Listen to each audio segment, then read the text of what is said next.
Hello மக்களே, இப்போ பார்த்தீங்கன்னா உங்களுக்கு நான் இன்னொரு செயற்கை நுண்ணறிவை வச்சு ஒரு பதிவை ஒன்று வெளியிட போகிறேன். ஸோ இந்த பதிவில் பார்த்தீங்கன்னா என்னென்னா, எப்படி பிக்சல் ரேட்டிங்கை கூட்டுறது, பிக்சல் ரேட்டிங்கை நார்மலாக எப்படி கூட்டுவாங்க, இதில் எப்படி கூட்டுறது அப்படின்றத பார்க்க போகிறோம். ஸோ இதில் பார்த்தீங்கன்னா நிறையா பேர் பழைய வீடியோவில் பார்த்தீங்கன்னா நான் போட்ட பதிப்பில் ஒன்று கேட்டாங்க. இப்போ அந்த ஃபோட்டோவை சரி செய்கிறதுல அந்த லைட்னிங்கு, ஒயிட் பேலன்ஸ் இதெல்லாம் எப்படி சரி செஞ்சீங்க அப்படின்ட்டு. எனக்கு கரெக்டாக அதுக்கு வேர்டு தெரியல. அது ஒயிட் பேலன்ஸ், அது ஆக்சுவலி நான் பேலன்ஸ் பண்ணது எப்படின்ற சொல்லிட்டேன்.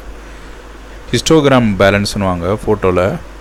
அதை ஆட்டோமேட்டிக்காக அது பண்ணுது. எந்த ஒரு ட்வீக்கு, எந்த ஒரு ஸ்குவால் பாரையும் இழுக்காமல் கொள்ளாமல் அது பண்ணுது. புரியுதுங்களா?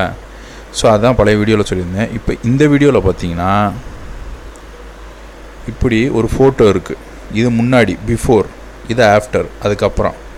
ஸோ இதை நீங்கள் நார்மலாக நான் ஒன்றும் பண்ணலை. இப்போ இந்த சைடு எவ்வளோ ப்ளர்ராக இருக்குதுன்னு பார்க்குறீங்க, இமேஜ் இந்த சைடு எவ்வளோ கிளியராக இருக்குதுன்னு பார்க்குறீங்க.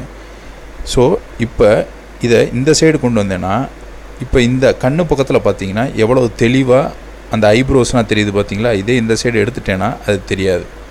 அதே மாதிரி தான் இந்த ஸ்ட்ரைப்ஸு, இந்த கீச்சுகளை இந்த சைடு கொண்டு வந்துட்டேன்னா உங்களுக்கு தெளிவாக இருக்குது. இதே இந்த சைடு கொண்டு போயிட்டேன்னா தெளிவு போயிடும். ஸோ இது என்ன சைட்டுன்னு பார்த்தீங்கன்னா, இந்த சைட்டில் letsenhance.io upscaling by super charged neural networks, அதாவது மிஷின் லேர்னிங்கை வச்சு தான் இதை செஞ்சுருக்காங்க.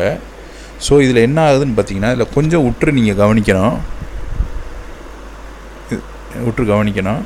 இதை நீங்கள் கவனிச்சிங்கன்னா, இப்போ இந்த கண்ணு பக்கத்தில் பிக்சல்ஸ் உடையுது. ஜூம் பண்ணி பார்த்தா உடையுது. இப்போ இதே இந்த ஜூம் பண்ணி பார்க்குறதுக்கு பதிலாக இப்படி கொண்டு வந்தீங்கன்னா பிக்சல்ஸ் உடையுது. பிஃபோர் ஆஃப்டர் இப்படி கொண்டு வந்தீங்கன்னா இது சேருது. ஸோ இப்போ இங்கே இருக்கிற இதுக்கு இமேஜுக்கும் இங்கே இருக்க இமேஜுக்கும் நீங்கள் சேவ் பண்ணி பார்த்தீங்கன்னா உங்களுக்கு டிஃப்ரென்ஸ் தெரியும்.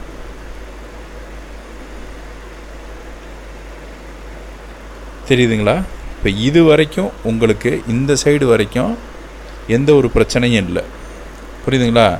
ஆனால் உங்களுக்கு இங்கேருந்து பிரச்சனை ஆரம்பிக்குது. இதே மாதிரி இதை இந்த சைடு கொண்டு போயிடுறேன்.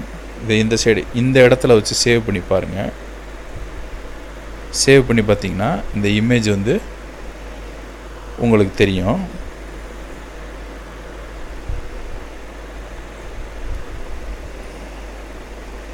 இமேஜை சேவ் பண்ணி பார்த்தீங்கன்னா உங்களுக்கு தெரியும். ஓப்பன் பண்ணி பார்த்தீங்கன்னா எப்படி இங்கே கிளியராக இருக்குது, இந்த சைடு எப்படி உடையுதுன்றது தெரியும்.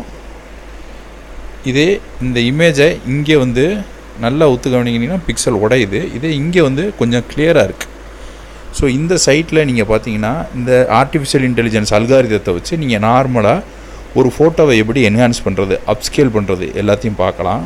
ஃபோட்டோஷாப்பில் நான் நினைக்கிறேன் இனி வர காலங்களில் மிகவும் ஈஸியாக ஒரு ஃபோட்டோவை நம்ம என்ஹான்ஸ் பண்ணுறதுக்கும் பிக்சல் ரேட்டிங்கை கூட்டுறதுக்கும் வழிமுறைகள் வரும். அதே மாதிரி நிறையா மெத்தட்ஸ் வரப்போகுது.